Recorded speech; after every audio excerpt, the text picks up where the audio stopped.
Hi, this is Tim Allen for QSPNlive.com. Now, we're going to just give you a brief update on some of the weather that's been going on.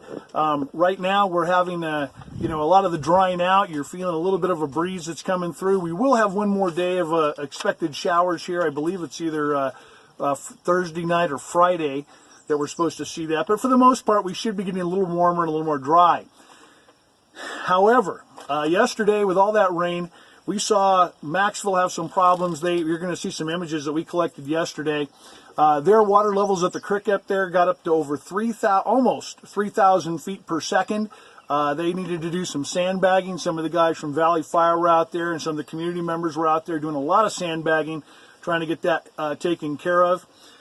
Here on the Clark Fork on Drummond, it got up to 6,000 feet per second. So it was really moving, and it normally runs at about 1,700 FPS.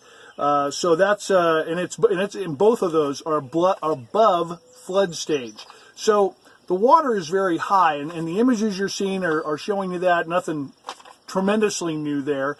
What we did want to encourage you is if you have kids out right now, keep them away from the rivers, keep them away from the lakes. The water is very high, and here's the problem with that. When you're down in Drummond right now, for example, as you get to the city park, you see, as you go into the park over the bridge from town, you would normally see a big log there on the left side and a big sandbar on the right side, on the west side. Those aren't there right now. They're there, but they're not there. In other words, you can't see them.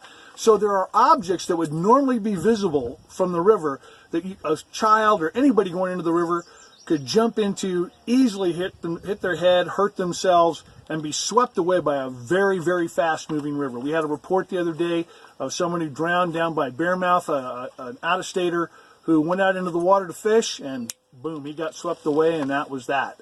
So please be careful as you're out there. We just want to make sure that everybody thinks about that. The waters will be going down, but just check that stuff. You can look at the USGS water data site. That's a great place to look for it. And just be careful out there. We want to have you come back and visit us on QSPN as we run stories. And remember, we got the rodeo coming up in Drummond next month. But right next week, don't forget that we have the Sesquicentennial celebration in Philipsburg, 150 years old. That's going to be a great event. The 22nd, everything starts. Look at our webpage. Look at our calendar page. A great place to go look and find out what's going to be going on. And it looks like the weather is shaping up to be great for that. So we're going to keep our fingers crossed. This report brought to you by Huffman Grocery and the Wagon Wheel Motel and Cafe. For QSPN Live, my name is Tim Allen.